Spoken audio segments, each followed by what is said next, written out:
So I want to thank everyone who's been involved in this. Leslie Abbey, the vision behind Hot Bread Kitchen, using the former studios of the Food Network right here in Chelsea to be a place where young people and people of all ages can learn skills that are so highly in demand right now.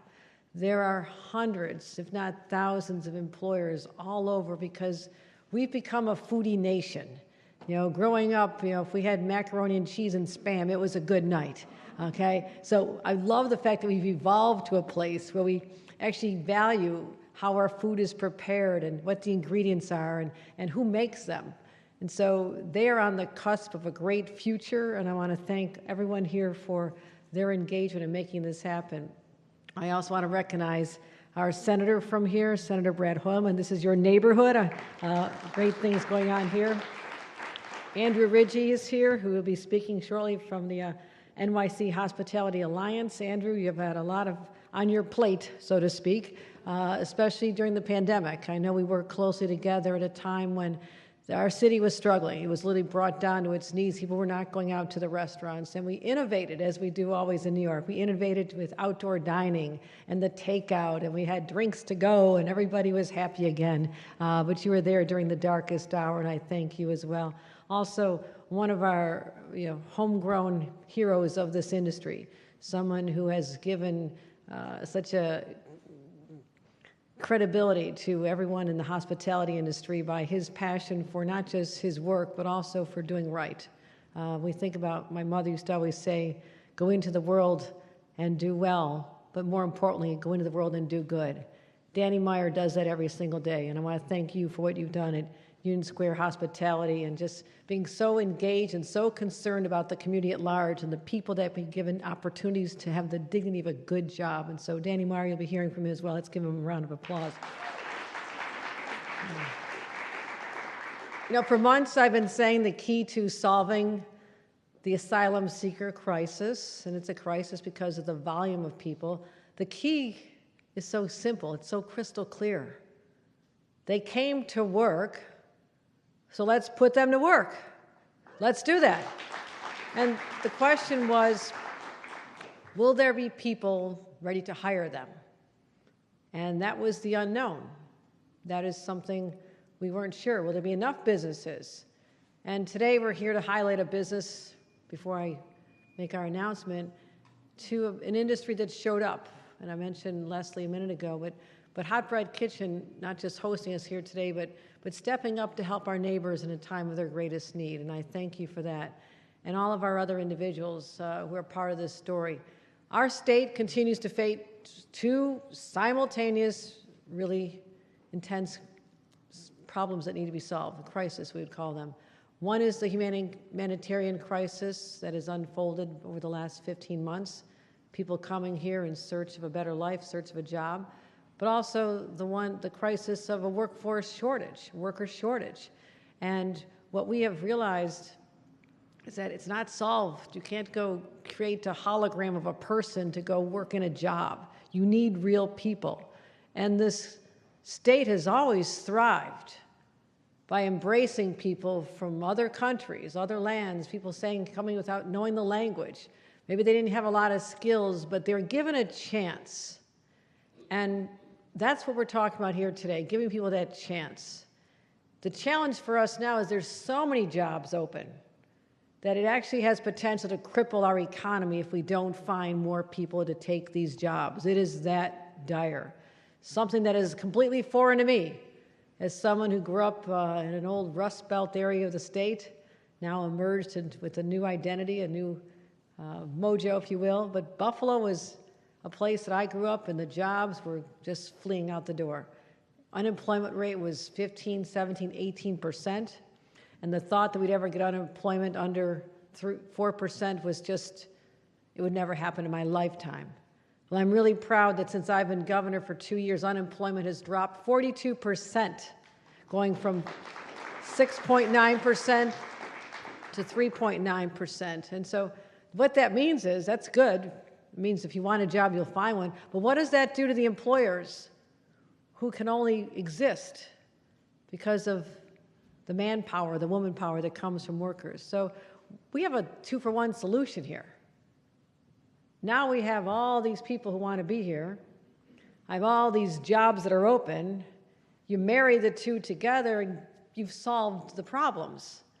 So last month, I directed our State Department of Labor and Roberta Reardon. I want to thank her for what she has done, especially during the pandemic, getting billions of dollars out to people who needed that unemployment check just to be able to survive without their job. I want to thank you and your team. But now Roberta and her team have stepped up to help me with another crisis. And we asked them to identify and start connecting employers with eligible asylum seekers and migrants who are on the path to work authorizations. We stood up a portal. Doesn't sound real exciting in life. Oh, you have a portal stood up. This is a big deal. This is a big deal because we wanted to have a registration process ready to go, in place. So when the migrants could finally work, and we did this, we didn't know at the time how long it would take, whether or not we'd get the support we wanted from the federal government, because until that time, it would take 180 days at least before someone could apply. Now, with this opportunity that was announced literally on September 20th, 12 days ago, less than 2 weeks ago, the Biden administration heard our calls, our pleas for help, and said, at least can we get temporary protective status for the Venezuelans? What does that mean?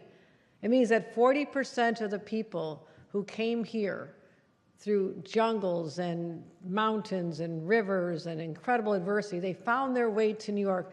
40% from the country of Venezuela, because of the Biden administration's actions, are now eligible to have work authorizations and TPS, temporary protective status, in 30 days. And those who came before July 31st are actually eligible for this. So this is the best news we could have had in this short time frame as we've been trying to find solutions to this problem. So I want to say, when we put out the call, not sure what the answer would be to employers, are you willing to consider hiring these people once they can start working? And literally tomorrow, the window opens for people to start applying for TPS. And luckily for me, because I tested it out, the app is simple, it's not cumbersome, it's easy to do, and we're going to have literally hundreds of people out there trying to help identify them. But the question I had was, will the employers be interested in this program? Well, guess what? We already have nearly 400 employers who've stood up, who said, yes, yes, we will embrace them, we'll hire them, we'll give them that shot at the American dream that they've wanted for themselves and their families. So as soon as they're able to work, we'll have the people available. But how many jobs does almost 400 employers equate to? 18,000 jobs are already available, waiting for people who signed up in the portal. So that's incredible. That can help solve our problems, and at least be a start toward reducing the number of people who need shelter in our city. And I'm really proud of these individuals who said, yes, sort of leaping into the unknown. How is this going to work? What should I do? But they put their names on the dotted line, so to speak, or on their iPads, however they did it. But over 50% are from New York City. That means upstate New York has responded as well. This is not just city-driven. 25% are in hospitality, 21% are in health or social services, 10% are manufacturing, 5% retail, and 5% construction. So that's where people can work. And don't assume these are all low-skill individuals. Venezuela was once a very prosperous country. Their economy was based on oil. They sent oil around the world. They used to send it to the United States until the embargo. But once they had a change in leadership, if you call it that, dictator, also crime, gangs took over the streets, political chaos, economic decline, and the loss of the ability to sell oil, their country spiraled. And that's why people are fleeing Venezuela. For the first time, we do not have a Venezuelan population because people didn't have to leave that country before. They stayed home. So now those individuals who came before July 31st, as I have to reinforce that, will be eligible to take these jobs. So I'm so proud of the businesses who exemplified to me what's best about our state. They said yes. They remind us that this is the state that has the Statue of Liberty standing in our harbor. And we see that symbol of freedom and a place that my own grandparents passed on that ship that brought them from great poverty in Ireland to be able to be migrant farm workers in South Dakota where the jobs were. That's how people had to go, how far they had to go. And then they could get jobs as domestic servants in Chicago. So yes, we're getting better. Things are looking up. But then they found their way to the promised land of Buffalo, New York. Yes. Could you found a little warmer place, Grandma and Grandpa? But that's all right. But that's because they could work in the steel industry. Grandpa worked that hot work. I used to see the pictures of the coke ovens. It's amazing people survived that, what he was breathing in. But it was a good job for him. He raised 8 kids in a tiny house. And my dad worked there, my uncles worked there, and that was the start of it. But they all came past that Statue of Liberty, like millions and millions of our descendants, our family members. Let's never forget that. Let's never forget that. And this state was built on that premise. And earlier today, I spoke to the Partnership for New York, and we talked to, there were probably close to 200 businesses there. We talked about how we're putting out that call for help. Yes, we need help in Washington. We need help to control the borders. Yes, we do. We need to focus on the borders and make sure that people who really are eligible for asylum are the ones coming in. But I can't control that. I have to deal in the realities of today, the cards we've been dealt, so to speak, and to make sure that we never lose our sense of humanity for these people. So we will make this work. We're going to start the process literally tomorrow. We have allocated over $50 million from the state to the city to support local hands-on groups that are out there in the community right now, identifying the Venezuelans, getting the paperwork filled out, getting the app processed, if that's the route they're going to take, and literally get them connected to these jobs. So the legal services, the case management, the asylum processing, it's all going on simultaneously. You don't see it, but it's happening in shelters and in offices. We gave state office space to the federal government, invited them here to help us process this faster. So we can only help those who are here.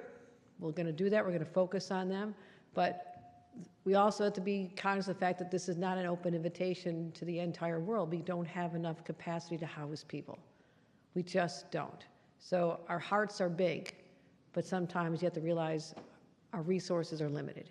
And that's the dual problem we have right now. So to be able to take care of these Venezuelans, encourage people to go to other places as well is something we have to continue to do, because we have to manage the fact that there's 125,000 people right now, up until tomorrow, have not been eligible to work and have relied on public support for housing. And so that is not a sustainable dynamic. It is just not sustainable in the long term. But we've dealt with it. We've dealt with it. And that is what we've worked on. So I'm going to call on businesses to sign up even more. I am hopeful and continue to press Washington and Congress to open up those work authorizations to more people, because again, the Venezuelans is a good start, but it's not going to take care of the people who've come in from Mauritania and Congo and other parts of South America and Central America, West Africa. We have people from Iraq and Afghanistan coming, people from Russia are coming, because everyone's finding their ways to that southern border. And that's where we need to have more thoughtful controls at that as well. So we are going to be able to solve this. People want to work hard. They always do. It's part of who we are. And I'll tell you, as long as I'm governor, we'll never forget who we are. We remind ourselves. We are that great city. We are that great state that people have always emulated. People have always been attracted to come to New York City because of who we are and how welcoming and good we are to our people. So I want to thank everyone who's been involved in this process thus far, and I want to thank our great friend here, Leslie Abbey, to come up and talk about what you're doing right here and the opportunities that we're going to be able to give the people who are in the yellow shirts all around here today. Hello, everybody. But also to those who are coming from another country, who are so desperate to get the skills they need so they can go into jobs at places that Andrew and Danny can point them to. So that's how it's all going to work out here, and I want to thank everyone involved thus far. Let me bring up Leslie Abbey. Thank you.